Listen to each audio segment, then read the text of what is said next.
Welcome to the Spokesman Speaks, a podcast for farmers and ag professionals by the Iowa Farm Bureau, bringing you the news, experts, and educational insights that matter most. Now, here's your host. Welcome to our January 20th edition of the Spokesman Speaks podcast. I'm Andrew Wheeler, and today's episode features interviews with three guests. First, we'll touch base with Iowa Farm Bureau State Policy Advisor Kevin Keel regarding Farm Bureau's priorities for the 2025 state legislative session. Then we'll talk with Brian Waddingham about a new program from the Coalition to Support Iowa's Farmers that's designed to help beginning farmers get a foothold in livestock farming. Finally, we'll chat with Iowa Farm Bureau Community Resources Manager Renette Vondrak about a new Farm Bureau program to help address the critical shortage of veterinarians in rural Iowa. Let's start with Kevin Keel, who recently sat down with Spokesman editor Tom Block to share Iowa Farm Bureau's state legislative priorities in 2025.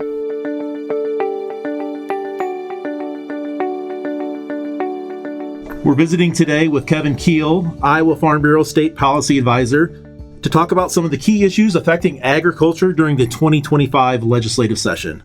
Kevin, let's start with a look at the state's budget, which, as always, will be a big topic of debate this session. What are the key points to consider when it comes to the budget? Well, thanks a lot, Tom. Appreciate being here. You know, the budget numbers often will set the tone for the legislative session. If you look at where we're at right now, we're sitting in the current fiscal year, 2025, and that budget was set last legislative session, and that appropriates about $9 billion. That number is expected to go up with additional appropriations, but the state budget, as a refresher, is made up of sales and income tax primarily. Property taxes, let's keep that in a separate category. That's collected by your local governments. That's not part of the state budget. But you may have seen some headlines talking about revenue being down. And that is true. Anticipated revenue is going to be down for the state, but that's as anticipated with the phase-in of a variety of different income tax reforms and income tax cuts. But the state is sitting on large ending fund balance and reserve funds, and they're going to have adequate funding to set the upcoming budget. But regardless of that situation, we need to make sure that the state is continuing to be fiscally responsible and that they're not shifting the obligations of the state onto the back of property taxpayers. While the state doesn't collect property taxes or set the rates for local governments, what the legislature does every year will have a big impact on the property taxes Iowans will pay. On that topic, there has been a lot of talk leading up to this session that property tax reform will again be a major point of discussion. What role will Farm Bureau play in those discussions? You know, Tom, I think it's safe to say that property taxes is the most hated tax in the state. We hear it time and time again. And for farmers, it's a cost of doing business that continues to increase even in times of reduced profitability. It's true that property taxes are likely to be a big focus this upcoming session, but what I'll point out is that for Farm Bureau, property taxes is a top priority every legislative session at the Capitol. We annually will defend against proposals that shift more services to property taxes, that increase levying authorities for local governments, proposals that would bypass voter approval for bonding, which would be paid for with property taxes, and the list goes on and on. Iowans should know that Farm Bureau has been and will continue to be on the front line against legislative bills that would make property taxes even higher in this state. You know, while we continue to play defense on bills that ultimately don't become law, we do need to thank the legislature for some of the recent successes that they've had on property taxes. Some examples would be removing services off the backs of property taxpayers, which ultimately lowers property tax liability. And then additionally, recent reforms that control the growth of local government budgets and reform how local governments set their budgets to provide more transparency in that process. Additionally, each year, the legislature has to make a variety of choices that will reduce the burden of property taxes by funding line items that reduce property taxes dollar for dollar. You know, oftentimes those choices are overlooked by the general public, but they have a huge impact on what Iowans ultimately pay, and the legislature should be thanked for making those decisions. Some of those examples of those line items are the funding of property tax credits, which include the ag, land, and family farm property tax credit, the homestead property tax credit that goes to homeowners, and then additionally funding for property tax replacement payments when setting K through 12 school funding levels. Each of those appropriations reduces your property tax bill dollar for dollar, and those credits and payments need to continue. Farm Bureau members will be advocating to maintain those funding line items into this upcoming fiscal year. More broadly speaking, Farm Bureau members are going to continue to advocate for property tax relief by having more services funded by the state instead of by property taxes, and reforming property tax processes to control the growth of local budgets. We look forward to working with the legislature to help them achieve those shared goals of trying to reduce the property tax burden on Iowans. Kevin, in addition to all of those great property tax reforms that you just mentioned, the legislature has been making other significant changes in the tax code over the past several legislative sessions. What impact is that having on farmers, and what impact will it have on the state budget as a whole? Well, that's very true. The legislature has made a lot of reforms over the last 6 years, and we've had some great successes for agriculture. To name some of them, the state now is fully coupled with 179 small business expensing, which is coupled with the federal rate of $1 million indexed to inflation. We're fully coupled with the federal government on bonus depreciation and the 20% business income deduction. And then additionally, here in Iowa, in 2025, it will be the first year that we've fully repealed the death tax on Iowans. Now, that doesn't handle what's going on out in Washington, D.C., but here in Iowa, we will no longer have an inheritance tax, otherwise known as the death tax. Also point out and thank the legislature for last legislative session reinstating the livestock capital gains deduction.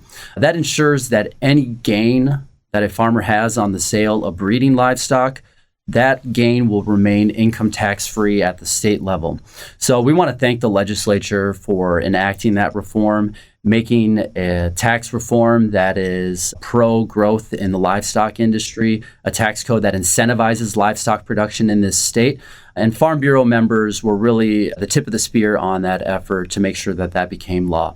So in this upcoming legislative session, we want to make sure that the legislature is protecting those tools that are available to farmers. Additionally, the state has been reducing income tax rates as well. In 2025, we're going to have a flat income tax rate of 3.8%. And because of that, annual revenue is decreasing as expected. And that was by design by the legislature. And so the legislature is going to be using the ending fund balances from the previous year over collections to fund this year's budget. And additionally, the state is sitting on a large fund, the Taxpayer Relief Fund, which will be used to fund the budget as well as income tax reforms reduce expected revenue. So regardless of revenue projections in general, we need to make sure that the legislature is continuing to fund the priorities of agriculture and protect property taxpayers in the process. What other items will Farm Bureau be focusing on as lawmakers continue to work through the budgeting process over the next few months? Along with protecting current funding line items that Farm Bureau supports, such as funding for renewable fuels infrastructure, veterinarians, small meat processors, our dairies, and water quality, just to name a few, Farm Bureau members are also giving special attention this year to funding for foreign animal disease preparedness. We know the devastating impacts high-path avian influenza is having on the state, and many other diseases are a constant threat to livestock farmers as well. The legislature needs to continue funding those programs to combat and mitigate these threats. They can do that by continuing operations of the ISU Veterinary Diagnostic Lab, which receives an annual appropriation for their operations. Additionally, there's an annual appropriation to IDALS for foreign animal disease preparedness and response. Legislature should continue funding those. Additionally, Farm Bureau members want to emphasize research into cross-species disease transmission in the light of avian influenza transmission into cattle. This is a new development last year, and Farm Bureau members thought it important to put additional resources into funding research. We know that livestock production is critical to the livelihood of thousands of families across the state of Iowa. It's critical to our state's economy in general. And really at the most basic level, it's critical to food availability and affordability in our nation. We need the legislature to continue their good work on this issue and do all they can to protect our livestock industry. Another focus for Farm Bureau this year will be modernizing the Grain Indemnity Fund, which was an issue that received quite a bit of discussion last year as well. Why does the fund need to be brought up to date, and what are the key elements of the proposed legislation that Farm Bureau members support to ensure farmers are adequately protected in the event of a grain elevator failure? Farm Bureau members had a robust discussion 2 years ago and ultimately set 3 policy goals for modernizing the Grain Indemnity Fund. Those 3 goals include increasing the size of the fund to ensure timely indemnification, increase the per farmer claim cap to keep up with modern production and prices, and then additionally, and probably most importantly, to cover credit sale contracts. And that would include deferred payment contracts and price later contracts. As you mentioned, Tom, this was a big discussion topic last legislative session. The Senate unanimously passed a bill which Farm Bureau supported, which achieved many of those goals, including credit sale contracts coverage. The House Ways and Means Committee also passed that piece of legislation. The bill did not end up on the governor's desk to become law, but some issues take more than one legislative session to become law. So Farm Bureau members are getting back to work to advocate for modernizing the fund, to have discussions with legislators prior to session, during session, to get this bill across the finish line. When you boil down this issue, Farm Bureau's policy is all about providing maximum protection for Iowa farmers. This program is funded by farmers to provide protection to farmers in the case of an elevator failure through no fault of the farmer. In fact, a recent elevator failure was the result of criminal fraud on the part of the elevator. So farmers need that protection. Every state that has an indemnification fund currently provides coverage for credit sale contracts, except Iowa. Iowa's the outlier on this. And Farm Bureau members saw that gap, and that's part of the reason why we set our policy the way we did. Deferred payment contracts and price later contracts are allowed by our government as tools in the toolbox to maximize profitability. In both instances of those contracts, that farmer is going to be in a world of hurt if an elevator doesn't honor the terms of that contract and pay them what they are owed. That threatens the ability of those farmers to keep farming. That is why the fund needs to cover deferred payment and price later contracts. As Farm Bureau members engaged on this issue last year, it became very clear that providing coverage to credit sale contracts was of particular importance to beginning farmers. We heard a lot of personal stories about those farmers just starting out who were very concerned about the amount of risk that they were putting their family in, while also needing the ability to use those profitability tools for their farm. So ultimately, Farm Bureau is going to continue to make the case to legislators that the fund should be reformed to provide maximum protection for farmers. That's the ultimate goal. That's why we want to cover deferred payment and price later contracts, and we're going to seek to accomplish that goal this legislative session. It sounds like there's plenty going on as always, and those are some issues we'll keep an eye on. But are there other issues that Farm Bureau will be monitoring during the 2025 session? We won't know which issues are going to get the most attention, which bills are going to be introduced, but you should know that all of our efforts are guided by our policy book, our State Iowa Farm Bureau policy book, which is established by our grassroots policy development process. I'll really say that this process is second to none. It ensures that Farm Bureau policy truly reflects the consensus views and opinions of farmers across the state. When Farm Bureau takes a stance on an issue, legislators know that it comes from the grassroots. They know that it comes from their constituents and from real farmers. So as bills are introduced at the Capitol and conversations with legislators continue, we're going to look for opportunities to advance all Farm Bureau policies during this upcoming session. Finally, Kevin, we know that you and your colleagues will be at the Capitol on a daily basis, but why is it important for Farm Bureau members themselves to engage with their legislators during the session and throughout the year? Each session, the legislature is going to make decisions that are going to impact you, your farm, your family, your tax liability, and your community. So it's critically important that the voices of real farmers are heard at the Capitol. Farm Bureau members do it better than any other group in the state. I can say that confidently, and that is why our grassroots efforts have results, and we get results at the Capitol. I know farm bureaus are going to continue that tradition in this legislative session. There are many groups out there that claim to reflect the views of farmers. And then on the other hand, there are many groups that advocate at the Capitol that are pushing proposals that would ultimately harm agriculture in this state. That's why it's so important that farmers engage in the legislative process, that they engage with their legislators, that they explain the impact of proposals using personal examples. Those are the most persuasive for legislators to hear. And additionally, just be a source of information for your legislators during the legislative session. All right, Kevin, thank you very much for your time. Thank you, Tom. Members are the key to Farm Bureau's legislative success, and as you just heard from Kevin, we have several crucial issues to tackle together in 2025. If you're interested in joining Farm Bureau's advocacy work this year, be sure to get connected with your county Farm Bureau. And if you need help doing that, we've included a link to the contact information for all of Iowa's 100 county farm bureaus down in the notes for this podcast episode. Next up is Brian Waddingham, who serves as the Executive Director of the Coalition to Support Iowa's Farmers. Earlier this month, Brian and his team launched an innovative program designed to connect aspiring livestock farmers with essential financial resources.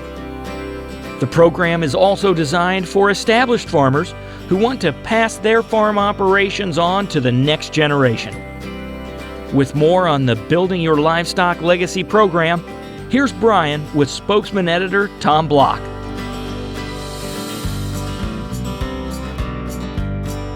Brian, we're here to talk about a new program that the Coalition is launching to help young people who want to get into livestock farming. Can you tell me a little bit about the program and why this is something that the Coalition identified as a need? Yeah, so the Building Your Livestock Legacy program came about due to a high volume of calls that we've been receiving from beginning farmers that really wanted to get into livestock farming but weren't sure where to start, weren't sure what programs were available, and sometimes just a little skeptical of going through that whole lending process for the first time by themselves. So based on those conversations, as well as we've been receiving some phone calls from established farmers that are looking to turn their livestock farms over to that next generation but don't have family that want to come back. So how to connect some non-heirs to those established farmers that still kind of want to maintain that farm but certainly want to work a new person into that operation so they can scale back a little bit. We thought a program like this would be just a perfect fit to help everybody from that beginning farmer to the established farmer looking to continue their legacy. So tell me, how will the program work? For example, for a young farmer who wants to be part of this, what do they have to do and what can they expect going into it? Yeah, so if they want to get started on that program, they just go to our website, supportfarmers.com. They click on the Beginning Your Livestock Legacy link, and that takes them into the program. This program is a self-guided online mentorship program that's hosted on Google Classroom. Participants will get an opportunity to watch, I think there's 23 video lessons, answer a quiz at the end of each video, and then as a final project, they're going to have to turn in a resume, a balance sheet, and a financial statement. But then once all that's done, they get a certificate, and they can show that to their lender. They can take it to maybe that neighbor down the road that's looking to work in, a younger person or a beginning farmer. Just a lot of different things you can do with that certificate. And those lessons are all done by the experts. And it's just really a lot of good, high quality content that I think will definitely help out beginning farmers as well as established farmers get a better handle on what programs are all available out there. And what are some of those key topics that will be covered in the program? And talk about some of the partners in the program and the experts who will be delivering those messages. Yeah, so we've got a wide array of experts from Farm Credit Services of America. We've got people with the Beginning Farmer Loan and Tax Credit programs, folks with the State Revolving Loan Program, and not to mention just a bunch of lenders and bankers from around the state of Iowa that have strong agricultural backgrounds and really want to see livestock agriculture continue to grow and prosper here in the state of Iowa. So again, it's just a wide array of information, and anybody can really gain something from this. So, we're not only targeting beginning farmers, but maybe community college students, high school ag students. It'd be a great way to prep for some, CDE events and things like that. Maybe even just a really nice complement to a farm management class session that you're having as maybe some extra credit or something. So something for everybody in this program for sure. And as you said, it can really then give that young person who's inexperienced in some of these financial issues the confidence to go talk to their lender. It can give the lender maybe confidence that the young person has their feet on the ground and knows what they're looking for. And that established farmer has some confidence if they decide to work with someone that they're going to turn things over or work with somebody who knows what they're getting into. Yeah, that's right, because the topics that we're going to cover, include just the lending process, Finance 101, how to make a monthly budget, how to do a balance sheet, but also for that established farmer, we are going to talk about that succession planning, and we're also going to talk about the legal ramifications, whether it's family or non-heirs that you're trying to bring back to the farm. So it is just a lot of real high-quality content, and can't say enough about all of the people that contributed to make this program get off the ground here shortly. Sounds like a great program. To talk again about how people can get signed up. Where do they go? And is there a cost to this, or is it like a lot of your services free of charge? Yeah, so if you are interested in finding out more about the program and get registered, just visit supportfarmers.com, click on the Building Your Livestock Legacy link, and that will take you into the program. And again, you do this at your own pace. If you want to go through it all in a week and be done with it, or if you need to take 3 to 4 months, that's fine. Whenever you are done, we can get you that certificate that you can share with a potential lender, a neighbor down the road, a landlord, or someone that might benefit from it. And again, for that established farmer, some really good, useful information to really help them better understand what that transition process looks like to bring a non-heir back into the farm. Yeah, and as you said, you've heard from some of those established farmers who have this need or desire to work with young people, so there is opportunities out there.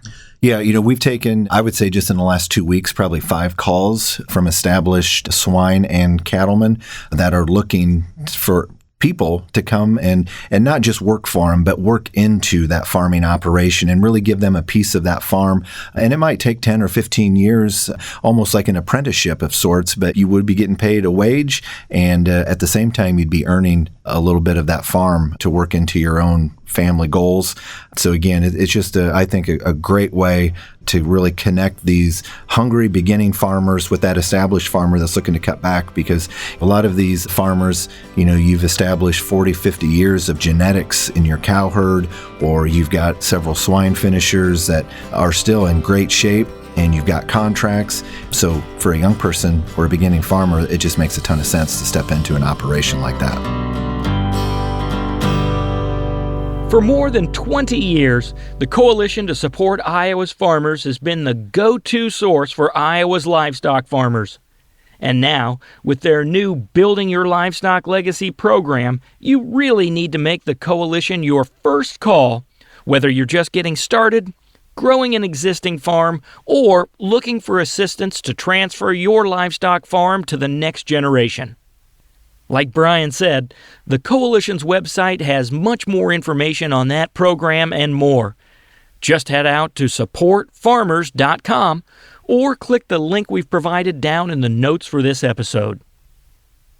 As I'm sure many of you know, livestock accounts for a significant chunk of Iowa's economy, so it's really important for beginning and existing farmers to have the expertise and resources they need to make their farms successful.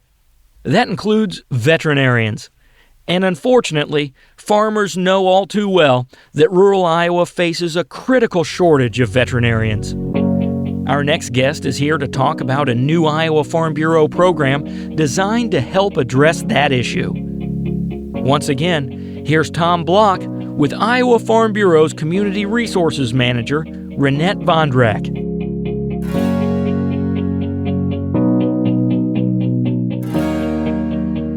Renette, Farm Bureau announced a new initiative recently to address the critical shortage of veterinarians in rural Iowa by helping recent graduates repay their student loans.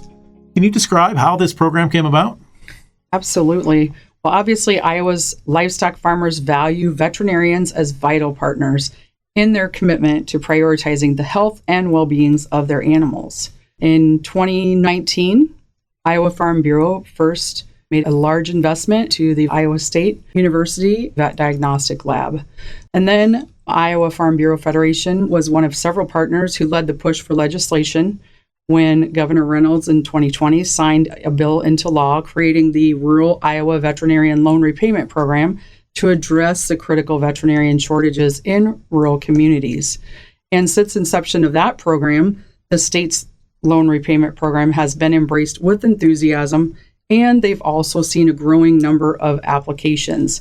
So as a result, our leaders again prioritize an investment of our program to ensure the future funding and incentives for veterinarians who are dedicated to serving Iowans and providing essential services to our members. And not only that, but the investment for this program definitely aligns with our charitable giving priorities and supports our mission of Iowa Farm Bureau, which is creating a vibrant future for agriculture, farm families, and their communities. Well, let's dig into the details of the program a little bit.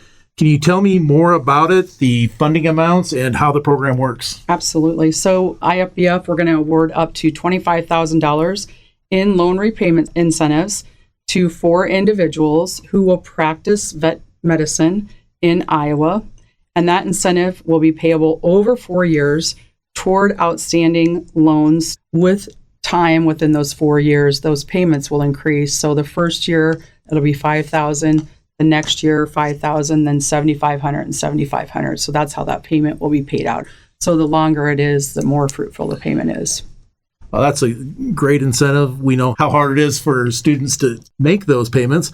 What are the eligibility criteria for this loan, and how would students who are interested in this program become eligible? So they must be in their final year of their Doctor of Veterinarian Medicine degree program, or have completed their doctorate within the last 5 years. They must be licensed to practice in Iowa or will be licensed by November. They must have a commitment to practice full-time in Iowa for those 4 consecutive years. They must not have ever received the National Vet Medicine Loan Repayment Program or the Rural Iowa Veterinarian Loan Repayment Program. And obviously, it's important to us that they are a member of Iowa Farm Bureau. So they must be a member of our organization and hold membership in one of the Iowa counties that they will be practicing in and maintain that throughout the entirety of the program. So all 4 years. And I know you've been working on this. This has been in the works for several years, and some external partners that you've talked with to get really a lot of feedback to make the program the best it can be. So once a person decides to sign up for this, what will be the selection process? So we will have external judges. Preference will be given to applicants who are in their final year of their doctorate of veterinarian medicine, who are large animal veterinarians, because we have heard from our members that that is important to them. Applicants who are located and or pursuing veterinarian shortage areas in Iowa as identified by the USDA.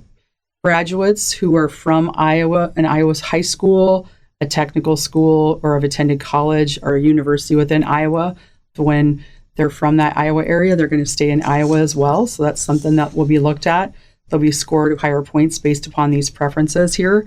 Individuals who demonstrate those leadership skills, community involvement, and a commitment to rural Iowa and obviously to Farm Bureau. Our applications open March 3rd, with preference given to applicants who apply by March 17th. And the recipients of the programs would be notified by the first week of April, and they would then sign a program agreement with us. Where can folks who are interested in this program go for more information, or who could they reach out to contact? They can go out to our website at www.iowafarmbureau.com/member benefits, and it's found on that page. Or if there's questions, I would be happy to take any phone calls at 515-225-5461. And Renette, as we wrap up here, this is just one part of what Farm Bureau does to support education. The application periods are open now for other scholarship programs that Farm Bureau provides. We actually are in the midst of accepting all of our scholarships right now for graduating high school students. So if anybody has any students, kids, grandkids out there, we are awarding at the county level various amounts for For county farm bureaus, they award scholarships across most of our 100 county farm bureaus that vary in amounts, as well as the Iowa Farm Bureau Federation. We offer $2,500 scholarships that are renewable up to $10,000. And those scholarships are also on our website under the same page that I just gave, www.iowafarmbureau.com/member benefits. And those scholarship applications are open through Wednesday, January 29th. Thanks, Renette. As mentioned, the application period for Iowa Farm Bureau's Rural Veterinarian Loan Repayment Incentive Program opens up in March. In the meantime, we encourage you to share this program with the new and aspiring veterinarians in your circles using the link we've provided down in the podcast notes. That's all for this edition of the Spokesman Speaks podcast. We hope you found it helpful and that you'll join us for our next episode on February 3rd. Thank you for doing the work that inspires everything we do here at the Iowa Farm Bureau, and thanks for listening to the Spokesman Speaks. Thank you for listening to the Spokesman Speaks, a podcast by Iowa Farm Bureau. Check out more podcast episodes at iowafarmbureau.com/podcast. You can also find and subscribe to the Spokesman Speaks podcast in the Apple Podcasts app, Google Podcasts, Spotify, iHeartRadio, and other popular podcast apps. We appreciate your ratings and reviews, and we welcome you to email us your feedback at podcast@ifbf.org.